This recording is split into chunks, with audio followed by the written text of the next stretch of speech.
Okay, so it seemed that the most hated topic from last year was that of torque. Waves was a close second.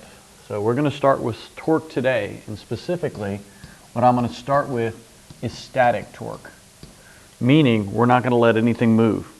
We're going to just look at systems that are in static equilibrium. Now, I know you know about this, and I know that you know one of the conditions. And one of the conditions for static equilibrium is that the sum of the forces equals 0. Okay? So these conditions for static equilibrium are things that you have dealt with and you see all the time, even this year. But when we start talking about complete equilibrium, we not only have to talk about translational equilibrium. Get that one there. Okay. Not only do we have to talk about what we call translational, and that's what we always think about. Translational means straight line. So we know if the forces are balanced, that this thing is not going to go in a straight line, right? Up equals down, left equals right. That's why we draw force diagrams. But there's another condition for static equilibrium that also must be met that we don't typically think about. That is that the sum of the torques, the symbol I use is tau. It looks like a pie with one leg. The sum of the torques equals 0. Now, it doesn't mean a great deal if you don't know what a torque is. Right now, the operational definition I'm going to give you for torque is that it's a force that causes something to spin. So if sum of the forces doesn't allow it to move in a straight line, the sum of the torques means that it doesn't allow it to rotate. This is the rotational aspect, rotational. So torques basically cause things to spin. And if something's not spinning, that means that there are one of two things. There's either no torques or the torques are balanced. Just like if something's not moving, that means either A, there's no forces on it, or that the forces are balanced.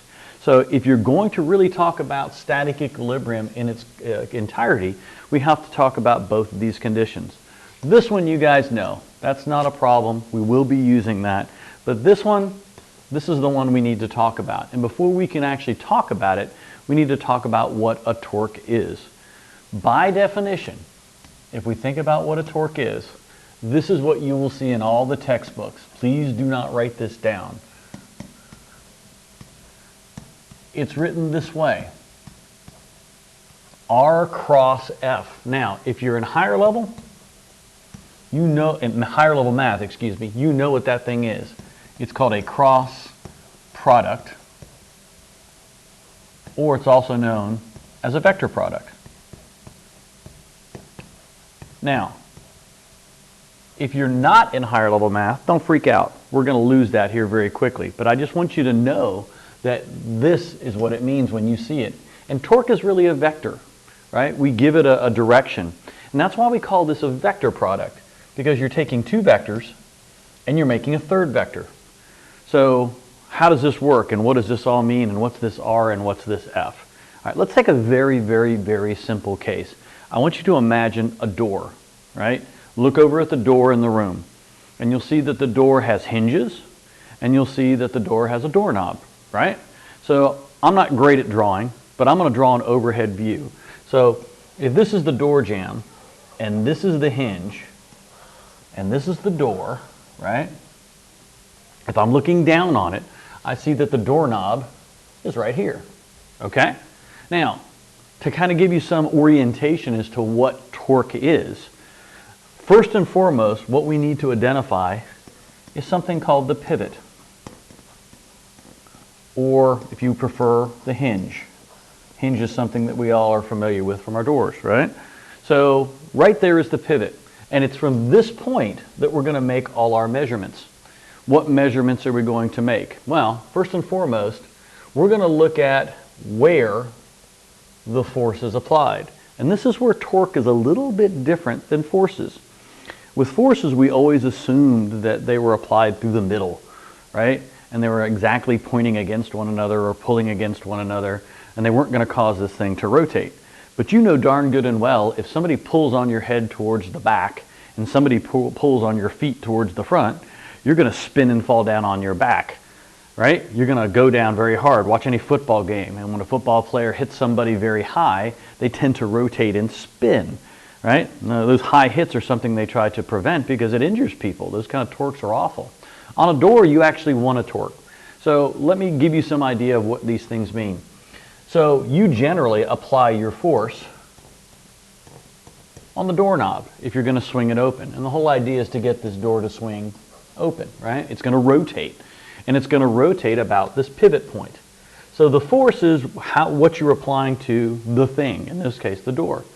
The R here is where the force is being applied in reference to the pivot. In other words, how far away. So R is how far away the force is being applied. Now, what you don't know about this, if you're not in higher level math, is that this can be rewritten a slightly different way. Let me write it for you differently. It's often written like this: R times F times sine of theta. Okay? Now, in the future, in physics, in math, or any place that you are, if you're ever handed an equation that had a sign in it, it probably was a cross product. We're going to see this again when we do magnetic fields and some other things. But this is the equation that all of y'all need to know, right? You don't need to know this unless you're in higher level math. That was just for fun so you know where it comes from. This is the equation you need to know. And what's important is this sine. That sine is literally the angle that's measured from where the force is applied to something that we call the pivot arm, the thing that you're trying to spin, the door in this case. Now, from my particular example, it's pretty easy because that angle is 90 degrees.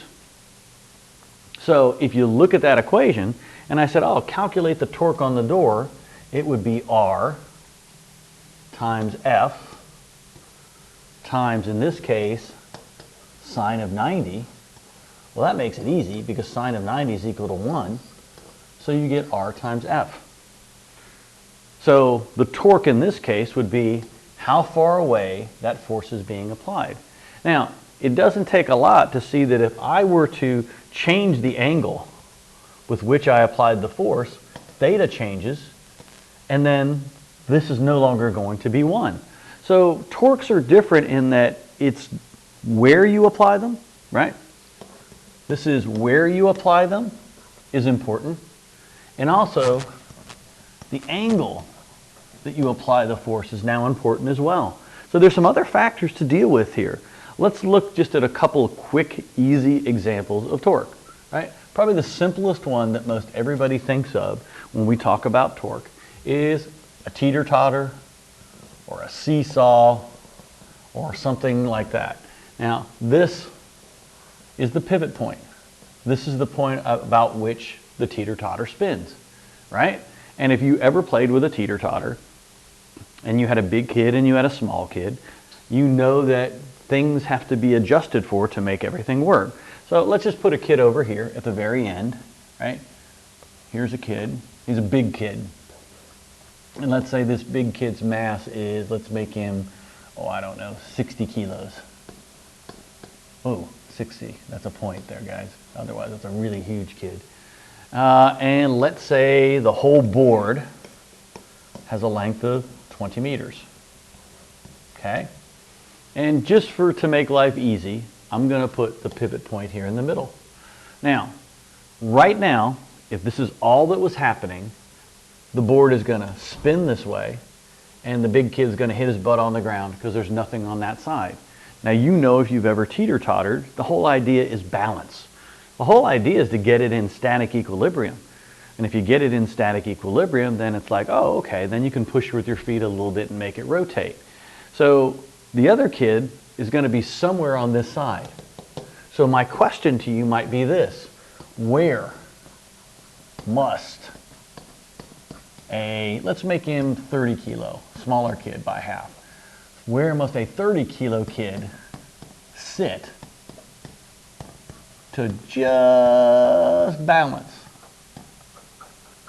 the system? Right? So let's take a look at some things, right? Here's the pivot. Remember, that's where we make all our measurements from.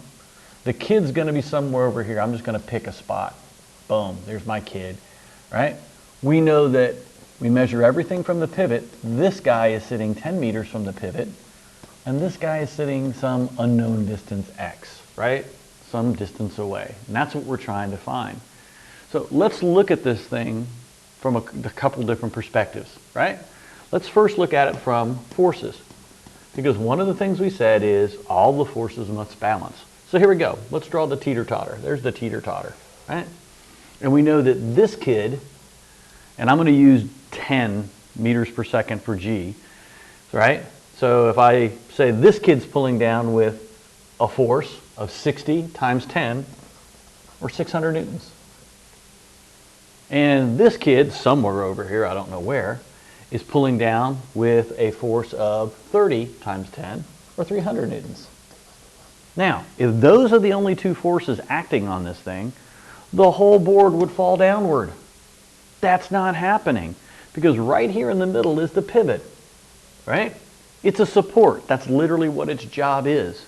So, what is the force that the support applies? Well, remember, the sum of the forces have to equal 0. So the support has to balance these two forces down here. The sum of these are 300 plus 600 is 900. So that means the force upward of the pivot is 900 newtons. So the sum of the forces have to balance. That's the first thing. Doesn't help us with our problem, but it's important for us to know. The other thing that you need to understand is when a force is applied at the pivot point, it's not off to either side, so it doesn't make it rotate. That's a really important thing to know. So any force applied at the pivot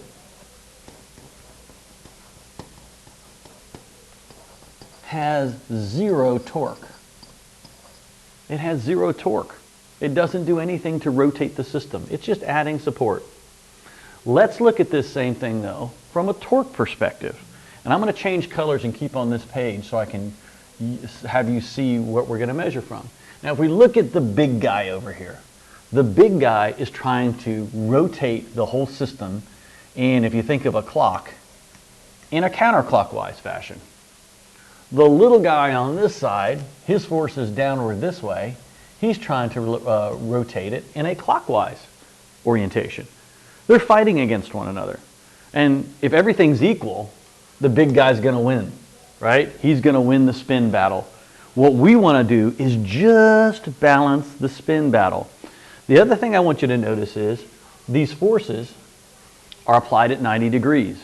So that sine, we don't have to worry about, right? That's something we don't have to deal with because sine of 90 is going to be 1. So our torque is just going to boil down to R times F, where the force is being located in reference to the pivot point, right? And these guys have to balance. Another way we talk about an equilibrium is we say that the counterclockwise torques have to balance the clockwise torques, okay? And that's just another fancy way of saying the sum of the torques are equal to 0, all right? So let's apply this, right? Let's look at the counterclockwise torques. Well, I've got 600 newtons. Where is it being applied? Well, it's being applied 10 meters from the pivot point. So that means the total torque that's counterclockwise, multiply that out, you get what, 6,000 Newton meters. All right, so that's the clockwise torque. Well, let's take the other guy. We've got 300 newtons. Sorry, that's 100. I don't know where it's being applied, so I'm going to call it X. But I do know that this counterclockwise torque has to balance the clockwise torque. Well, it's a real simple equation now to balance, right? I've got 6,000 on this side. I've got 300X on this side. If I divide it out, hopefully, if things work correctly, if I've done everything that I should, I think I have, right? What's 6,000 divided by 300? Here, I'll give you a second. You got it? Are you there? Does it make sense? Let's see. Are you thinking about it? What answer do you get numerically, right? This is 600 times 10, 6,000 divided by 300 better be. Knock out the zeros, there's 2 zeros. That's 60 divided by 3 should be 20. Should be 20. So you get x is equal to 20. Let's see if that makes sense to you. Does that make sense to you? What does that say about where the kid has to sit? And I need you to think in reference to if you've ever teeter-tottered or seesawed before. If you're the lighter kid, where do you sit? And where does the bigger kid sit? Well, what this is saying is this kid would have to sit not 10, but a full 20 meters away to be able to balance the bigger kid. Does that make sense to you? When you were a kid, didn't you always move the big kid in closer and have the little kid farthest way out? The bottom line is, no matter where this kid sits on this board, he's not going to be able to balance the bigger kid because the board's simply not long enough. But you still got an answer to the problem. If the kid's got to be sitting 20 away, holy smokes, that's a huge board, and you've only got 10 meters on his side. That's why in some of the teeter-totters, I don't know if you guys have ever played with these before, they actually allowed you to move the pivot. So you could lengthen or shrink the size of the board on either side of the person. I know when I was a kid, that was a big thing. I think it ended up crushing kids' fingers when you moved it, though, so that's why they don't use it anymore. But you get the idea. The whole idea is the force is balanced, and so do the torques. Both of those things have to balance. Let's look at one other type of problem that you'll be exposed to. Some people call it the sign problem or the wall problem, but you've got a board of some type. Now, we didn't talk about the weight of our board, but boards do have weight. And so here's a stick, right? And it's mounted on a pivot, and over here's a wall, and there's a string that comes down here and attaches. Let's give the board a mass of, I don't know, let's give it 10 kilograms. It's a nice mass. Okay? And let's put the board at an angle of 30 degrees. I think that'll work. Okay, so remember the two conditions we have to make everything work out. The first one is the sum of the forces have to equal 0. All right, well, let's draw a force diagram. Remember, with forces, we don't care where they're really applied. We just want up equal to down, left equal to right, and all that kind of good stuff. So let's talk about the first force on the board. The first force on the board we've got to talk about is its weight. Typically we say the weight is in the center, or it's in its center of mass. And that force is going to be straight down at a nice 90 degree. And it's simply going to be 10, and I'm going to use 10 again. 10 times 10 gives me 100 newtons. That's an easy force. Okay. What other forces are on this? I'm going to go ahead and do what you guys do. Even though I said this is a force diagram, I'm going to break things up into components because I know that's what you would do. All right, so here we go. I know that there's going to be a tension upward, right? And it's just going to be the component of at 30, right? So let's think about my angles here. That should be sine of 30. And it's also pulling to the left or towards the wall. There's going to be a force this way of t times cosine of 30. I'm not going to multiply these out real quick because I'm not worried about it right now. All right. So let's just play a game. If those are the only forces acting on this thing, this tension could balance this, but we have a problem. This force is going to make the whole thing slide in this direction. So there better be another force if we want this thing to stay in static equilibrium. So that means over here at the hinge, there's got to be some type of force. There has to be another force. There better be a force from the hinge. And if you think about a hinge, I'm going to blow one up. It kind of looks like this. There's a barrel or a tube, and then there's kind of a bar that runs through it. And that bar can move up or down, left or right, depending upon what's happening with the door. So for sure, there better be a force of the hinge in this direction. I'm going to call it, I don't know, force of hinge X. How's that? And the hinge is also supporting over here. It's lifting up, right? It's lifting this whole thing up. So there's a force of the hinge in the y direction, right?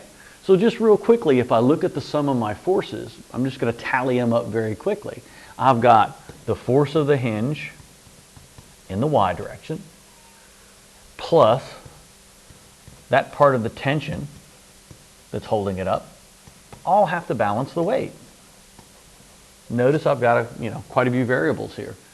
And that's in the y direction, right? I can do similarly in the x direction. What have I got going in the x direction? Well, let me see. I got force of the hinge in the x direction has to balance what the string is doing to pull it over, right? Notice I've got 1, 2, 3 variables, and I've got 2 equations. That's no bueno. That tells me I've got to come up with another equation. Do not fret. That other equation comes from our torques. The sum of the torques have to equal 0. Oh, remember, the way I'm going to write it is the counterclockwise torque has to equal the clockwise torque. And again, this is only true for static equilibrium, right? Things can move, but we're not letting them move right now. So let's look at our torques. Well, the first thing I told you, and to make a big note of, is that any forces that are acting at the pivot don't supply a torque. So right here is the pivot. So that means this guy, the hinge forces, don't supply a torque. So all I care about are those forces that are causing this thing to spin. Does this force cause it to spin? Nah. If you're pushing along the axis, if you're pushing along this axis of rotation, you're not going to open a door from the end. So this one does nothing. So the only 2 forces that are acting are these 2 guys. And you'll notice that they're both acting perpendicular, right? So I can write this. Let's see. The 100 is going to spin me in a clockwise, right? So he's my clockwise torque. Remember, the torque is the force, 100 newtons, and where is it being applied? Well, I didn't tell you what the length of this thing was. I'm going to just call the whole thing L. I don't need to give you a length. So if it's L, where's this guy applying? He's applying at L over 2. Typically, the center of mass is always right in the middle, right? That's where your weight's going to be balanced if it's a uniformly distributed thing. What's the other force? Well, that's this component of the string. So I've got T times the sine of 30. And where is it being applied? At the very end, or L. So look real quickly, that makes everybody happy. It doesn't have to, if you kind of know proportionately where these forces are balanced, look what happens to the L's. The L's cancel anyway.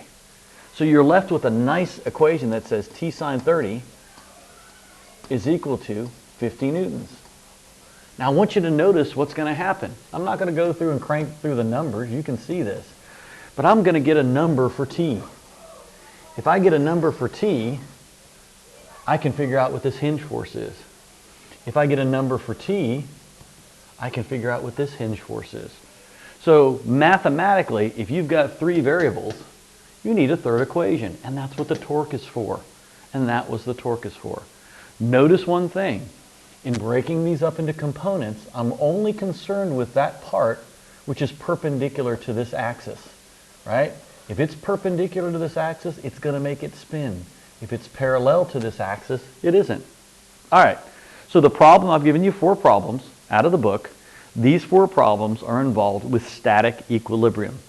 In other words, you're going to look at the sum of the forces being 0, and you're also going to look at the sum of the torques equal to 0. I want you to work on these, so I've taken about half the period to do this. I want you to work on these problems during the rest half of the class. Then, if you've got some left over, I want you to do it for homework. We're going to check them tomorrow, and then we're going to allow things to rotate. So we're going to move from static equilibrium to rotational, right? We're going to let things actually go and spin. Okay, first review on torque.